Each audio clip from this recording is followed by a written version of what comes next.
Naghahanap ba kayo ng pwedeng mapag-staycationan? Yung tipong lahat ng basic na gamit sa bahay nandito na. Super tahimik, ang homey and comfy, Instagrammable at may dalawang napakalamig na rooms. May kakilala kayong student na nagre-review or gustong rentahan to for a couple of months or mga OFW na naghahanap ng pagstayan pang samantala. May malaking parking lot space, second floor at talaga namang sobrang payapa. And 10 to 15 minutes away lang siya sa Antipolo Cathedral at kung gusto mo pumunta ng Robinsons sa Antipolo, malapit lang siya. Kahit kung ganitong place ang hanap nyo, wag na kayo mag-alala kasi I got you.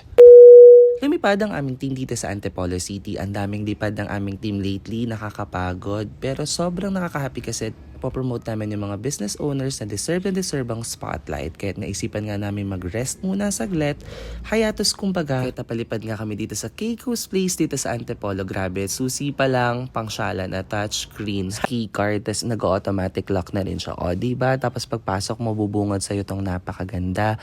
Super duper malinis. Syempre, bagong-bago pa yan. And FYI lang, ako ang unang buminyag dyan. At grabe, subukan nyo lang naman tignan. Sobrang linis, napaka-class, may lutuan na from rice cooker, mga pwedeng yung water dispenser, may refrigerator, may timplahan ng kape, pampainit ng tubig. Kung nila may space pa para pwedeng mag-happy-happy, mag-inuman. Meron din silang griller. So, pwede kayong mag-grill dyan. Magdala lang kayo ng mga uling. Tapos ito, gagawin yata itong mini swimming pool ng may-ari. Pero hindi ko sure. Sa gilid niyan is yung CR. Grabe, di ko na napakita. Nag-second floor na kagad kami. Pero dito sa second floor, meron ding CR. May dalawang room na super duper lamig at storage area. Ito yung first room nila. May double bunk bed na super duper lamig nga. Bagong-bago lahat ng gamit. Grabe. Sobrang must try. Lalong-lalo na itong powder room nila sa second floor. So, sinubukan ko nga kagad kasi nabalitaan ko na meron silang malakas na bidet. O, di ba? A must try talaga. Meron pa silang heater. And after nga nun is dumiretso kami sa Antipolo Cathedral para naman pasalamat sa mga blessings, papurihan siya. So, nagmas nga kami. Dumiretso rin kami ng Robinsons para rin makapag-dinner na. O, di ba? Nandito na lahat. And nag-take out kami ng pizza. So, para sa mga working from home or gusto mag-review, na gusto ng tahimik, meron din silang Netflix dyan para makapag-chill kayo, makapag-relax kayo. Sobrang perfect sa inyo to. At pwede rin kayo makapag-inuman dito kasama ng tropa. At dahil nga hating gabi na, nag-decide na akong umakyat dahil medyo pagoda na rin ang inyong kaeme. At ipapakita ko lang din sa inyo yung room na bukod na napakalamig nilang aircon, meron ding magandang view kahit madilim dyan sa labas nila. Sobrang perfect para makapag-relax.